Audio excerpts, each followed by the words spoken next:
the question is, are we in a race to regulate, or are we in a race to innovate? And I think that I'm just going to examine that statement in updating you on what the EU is doing. So we're all aware that blockchain has this tremendous potential to deliver in many, many different policy areas, and particularly in the one that I specialise in, which is international trade. The World Economic Forum and Bain & Company has estimated that if it's adopted properly by all participants within the trade ecosystem, the technology would reduce trade financing operating costs by 50 to 70%, which is very encouraging. But what's more, it could also prove turnaround to 3- or 4-fold even. So how can my colleagues and I in the European Parliament look at how we can do this? How can we ensure that technology flourishes and that we in Europe are leading in this technology as well? So to answer these questions, my presentation is going to focus on some of the key regulatory considerations when analysing opportunities that blockchain presents in supply chains and international trade. And last year, and the reason why I'm so interested in this is I wrote an own initiative report inside the European Parliament's International Trade Committee entitled Blockchain, a Forward-Looking Trade Policy. It was the first report on blockchain, applying it to a policy area. I'm very pleased to see that it was adopted inside the European Parliament. And really what it can also achieve in terms of adopting blockchain to break down barriers in global trade and streamline processes across the supply chain. I engaged with a wide variety of stakeholders, learning an awful lot about blockchain along the way. I'm a blockchain crazy at the moment, and my boyfriend said, please don't talk to me anymore about blockchain, but I guess you get that as well. I spoke to institutions, national governments, academia, industry, and from that engagement I really began to understand that whilst blockchain isn't a silver bullet to solve all policy problems, this technology really does have that transformative potential. And now, as a policymaker, we often regulate to address weaknesses or to create legal framework for businesses to invest. And a central tenet of our job is to ensure businesses can operate in an environment to invest and to grow. And blockchain can be a key tool to assist and even transform. And the regulatory approach can also be impacted by the use of blockchain too. So it's truly up to us to really seize the opportunity and understand its potential. In order to develop a forward-looking strategy for blockchain deployment, I believe policymakers must not place a leash on the technology at an early stage. It's still in formation and we don't know where it can go or what other solutions can be found. So it is only through this engagement with stakeholders, sharing the best practice and educating ourselves in the technical elements of blockchain early on that policymakers can really understand how it works and how over-regulation perhaps can be counterproductive at this moment in time. But the EU has already taken some welcome steps towards championing anticipatory policymaking. My friend from Ireland was telling me earlier about the standards meeting in Dublin last week. So I'm very pleased that they are now picking up the pace in terms of this. But I think a really holistic approach is necessary to make sure that this development in the technology continues. So in this presentation, I will summarise the work that is already being done at the EU level before presenting key elements of my own report that I wrote in Parliament on blockchain. And then I'll end by highlighting what is needed to ensure policymakers take an innovation-friendly approach in the first place to regulation. Right, I have a magic thing here. This is amazing. So let's go to slide 2. First, I'm going to provide some context on the extensive programmes and work streams that blockchain have emerged within the EU. From the European Blockchain Partnership, which consists of 21 EU member states and Norway, to the International Association for Trusted Blockchain Applications. A proliferation of organisations and associations are coordinated within the European Union. And several units within the European Commission are breaking down barriers through their pioneering work in this field, with DG Connect chief among them. I know that I've incentivised the International Commission, DG, to actually do some work in this area as well. But they've actually allocated now 380 million euros worth of investments that are to be used in blockchain development by 2020. So that's encouraging as well. And some of you may even want to access some of those millions to do so. The European Parliament published a resolution on this in October on distributed ledger technologies and blockchains, building trust with intermediation or disintermediation. But in 2017, a European Parliament report championed the need for anticipatory policymaking in blockchain deployment, something that makes me a little bit nervous. But MEPs from across those 28 member states have started to champion the use of blockchain in a myriad of policy areas, from enhancing public services to industrial transformation, and industry-backed intergroups inside the European Parliament, such as Ally for Startups in the European Parliament, have considered to provide effective forums for discussions between SMEs, industry players and policymakers. And with forthcoming changes in leadership within the European Commission, and not to mention the European Parliament, there are 492 brand new MEPs as of this week to connect with. I believe that the hype around blockchain and the EU will not go away, and I hope that they will continue to educate themselves as we move forward. Oh, this is me. Perfect. I'm a British member of the European Parliament, and I've spent many years working as the coordinator. That means I lead all the work on the International Trade Committee. And through this, I've really witnessed firsthand the barriers to efficiency and innovation within global trade. There's only so much we can do as policymakers and politicians, but businesses, governments, and trade associations have often told me about the obstacles that we see and that they face, from accessing specific markets and regions to managing streams of customs paperwork and data, and of course, mostly in a cross-border environment. However, but I think there is really good reason to feel positive about the future of global trade, and it's a very compelling reason, and that reason is because of the potential, the revolutionary potential of blockchain. So my report, a forward-looking trade policy, focuses on the potential of blockchain to transform EU trade policy, enhance trade facilitation, and to provide unprecedented opportunities to SMEs. And according to IBM, who I know is here in the room, global trade could increase by 15%, reducing barriers within the international supply chain. And blockchain is an invaluable tool to help us achieve this. But my report is also mindful of the challenges that we face with blockchain implementation. And we will continue to face this as we move forward.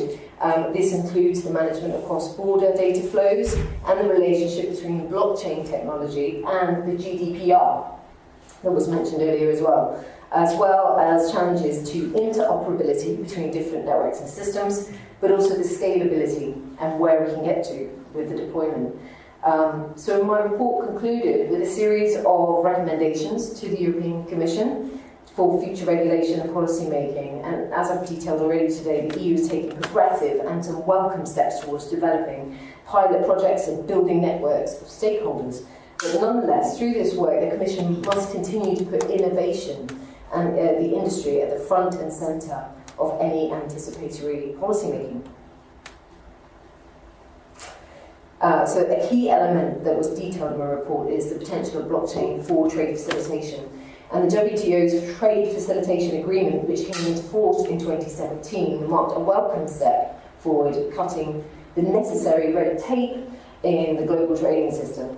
So the OECD estimates that the lower trading costs enabled by the Trade Facilitation Agreement could lead to an increased global exports by approximately $1 trillion a year. So blockchain represents a revolutionary force that can enhance the effects of trade facilitation globally. And to this end, I specifically focused on the transparency that blockchain can provide to global supply chains, strengthening the certainty of provenance of goods, upholding consumer protection, and improving trust and business stability. Blockchain could also enable customs authorities to automatically obtain the required information for customs declaration form, primary sources. In addition, the implementation of the technology could reduce the requirement for manual verification, the precise updates on the status and characteristics of goods entering the EU. It could also strengthen import control systems and risk management cooperation, as well as facilitating, of course, the information sharing. But chief amongst these positive opportunities provided by blockchain is the potential for this technology to reduce physical paperwork, and the digitalisation of paperwork through the trade facilitation agreement has the potential to be taken to the next level by blockchain. For me, I also think and believe very much so that this will help us in developing countries, injecting confidence into those supply chains and into those countries, and help them access markets more as well. But as an immutable ledger, blockchain provides this unprecedented level of trust to transacting parties that will allow documentation from a product from start to finish along the supply chain to be listed in an immutable way. For example, a clear example is this through the single window system, which provides one point of entry for submitting regulatory documents, and these processes have the potential to dramatically improve efficiencies. For example, in Senegal, the electronic single window has reduced border pre-clearance and clearance process time from 2 weeks to just 1 day. So that's just one example of what it can do. But in order to progress flexible and forward-looking strategies in trade facilitation, I believe it is essential to continue learning from these pilot projects that are already in place. Now, the majority of us present here today will be aware of IBM's extensive work in this field, from collaborating with Walmart and the Tsinghua University to reduce tracking times along the supply chain of the creation of shipping solution TradeLens with MEPS.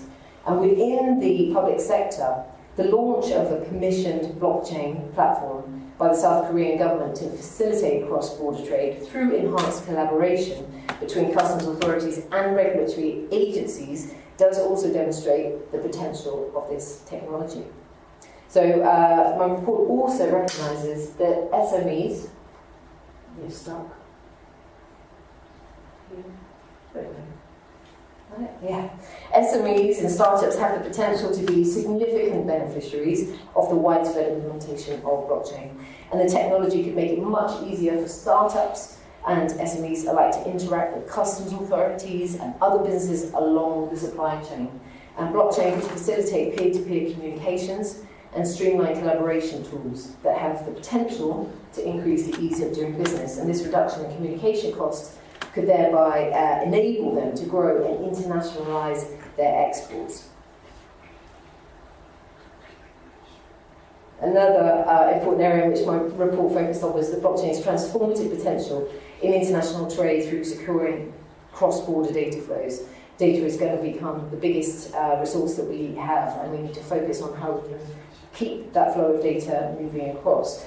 But the incorporation of blockchain into customs authorities' existing toolkit has the potential to facilitate and to strengthen the security of data, preventing the use of fraudulent documentation and also counterfeit goods. And this is essential for guaranteeing and safeguarding the businesses' interests and also for consumers too. And moreover, the trust that's provided by a blockchain-based network can allow different platforms to integrate disparate data from multiple sources. For example, data recording the provenance of a good and validating its progress along the supply chain may currently be stored in multiple databases. Blockchain can bring this data together in one immutable record. But there are many challenges, as I've said, posed by the relationship between blockchain and the EU's flagship privacy law, the General Data Protection Regulation, or GDPR. And as a decentralised technology, blockchain initially appears to be at odds with some of the requirements of the GDPR. But however, the EU's own blockchain observatory and forum has stated that within their recent report, actually, that there is the potential for it actually to be far from the truth that it's going to inhibit this problem or be at odds with it. It can actually help provide solutions for data protection by design. And that's really important, that we're not seen to be at odds with something that they've already heavily legislated on. So I think it's really important that we're looking at how we can complement the existing legislation that's in place, but in turn also what we can use blockchain for to achieve, and make sure that we are always looking ahead to the future of what we can do within the framework that we currently have in the regulatory environment, but what else we need to do in terms of rules and access. So, interoperability and scalability are really, really key challenges to blockchain deployment. The interoperability of different blockchain systems is vital to create an ecosystem through which customs authorities managing supply chains can harness the benefits of blockchain. And to this end, I call on the European Commission to make sure that it addresses these continual challenges that we will have when it comes to interoperability. After all, as policymakers, it is really important that we develop an environment for startups to design new systems that are compatible with other blockchains and existing digital applications. It will also lead to competitivity in this area and will prevent us from having market dominance in this sector as well. But we need to look at the scalability challenges associated with the implementation of blockchain, particularly when it comes to international trade networks. So we need to think about how we can address these multifaceted continual challenges with this holistic approach I think we need to take right now, with a multi-stakeholder, with everybody working together on this technology to make sure that we're really taking advantage of it. We're going to move forward now. So this slide demonstrates the integrated approach that I believe is crucial for us when we are developing the future of policy making. And holistic approaches are crucial to make sure that we are getting it right in terms of anticipatory policy making. We don't also want to be accused of over-regulation, but we also don't want to be having to scoop up in terms of a regulatory afterthought. So we've really got to get this right. So I really think we must familiarise ourselves with the technology. And I know, having done my report, there's a lot of hype around it. It's definitely a buzzword. Everybody wants to be involved or connected to it, but they really don't understand how it works. And when you don't understand how something works, you have a fear of it, you're ignorant, you naturally want to be working against it and not looking at its potential. So I think we really need to do that. And I would encourage everybody in this room to help educate people, and policymakers in particular. So the work that the Blockchain All-Party Group has been doing over with the big innovation centre in London is really, really important, and the engagement that they can have with the European Parliament and around the world as well. So it's really, really exciting moment in time. We need to make sure we have a shared understanding about it, that we have international cooperation and industry-led practices. What is working for you? What isn't working for you? What can blockchain solve? What can't it solve? And when we will be ready to lead in this as Europe, developing that technology, but also in its use as well. So thank you for listening. Sorry it's a bit of a run-through. I'm conscious I'm between you and your wine. So, but if you have any questions, I'm very happy to take them.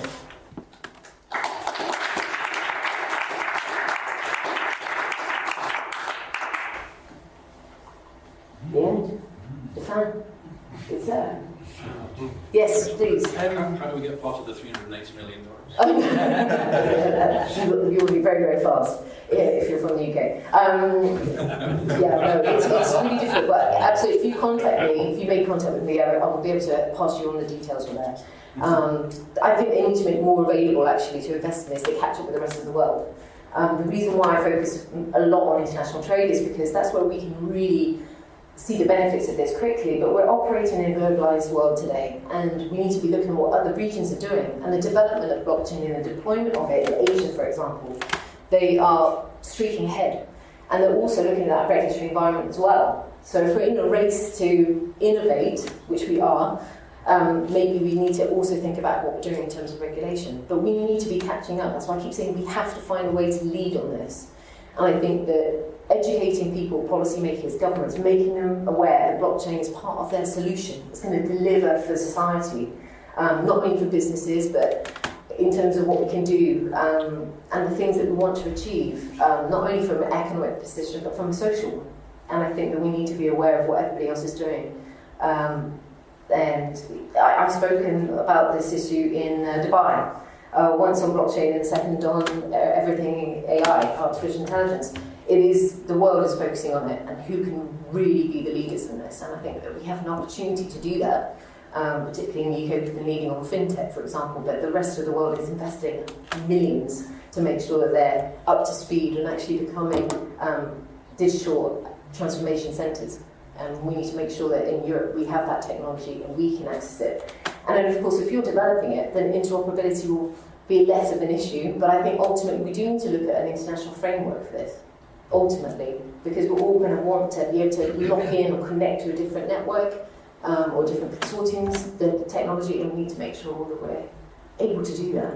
We can only do that when we know what we're talking about and we have our own capability at the table.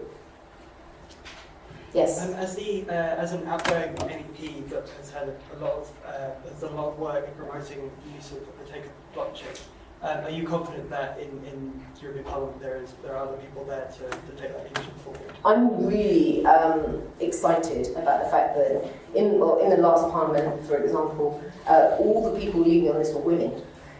Which is quite odd in the tech environment, really, but we were all leaders, and they even wrote an article about it because all the people that were specialists in this were women, and they found it quite odd. But I know that we're all going to continue working in that in some way, even though we haven't been re-elected. But there will be the Allied for Startups group in the Parliament that will be working on technology and developing that. And I know that the big innovation centre that's been helping liaise with today, but also back in London, that were operating in the Middle East, they're going to open up in India. They are going to be helping educate people all over. But really, we've got to bring that to the forefront, make it a priority. Technology has to be a priority. We have to invest in it because it can generate so much revenue further down the road. It can save us more money. For me, it's a no-brainer. So I'm waiting for this tipping moment, this moment when it'll go. And for me, I think part of that will be when the banks adopt it, when finance for any of your projects will be coming up, or also they'll be saying, okay, well, we're doing our transaction on the blockchain, we want to see your project, we want to know when it's all connected. I think that will help when the financing people actually, they all adopt it as well. But we need to get there, because otherwise we'll be behind and we'll be less competitive. Because if we're not doing it, that they are in Asia or they are in America, we're the people that will be missing out. So that's why I'm here on Friday night. But thank you very much for being here and engaging with me. And if you do want to get in contact with me, even though I won't be an MEP anymore, I'm still an MEP till the 2nd of July, but even though I won't be an MEP, I will be working in this field. I work with a company called FinServe. They are as a digital transformation ambassador, but I work with many other people in this area. It's really taken off. You're one small thing, and one little report, and another little report, and it just blows up into something really big that everyone's really excited about. But so am I. So please do keep in touch. And if I can help or assist you in any way, or pushing some thought leadership around in this area, then please do let me know. Thanks very much. Thank you.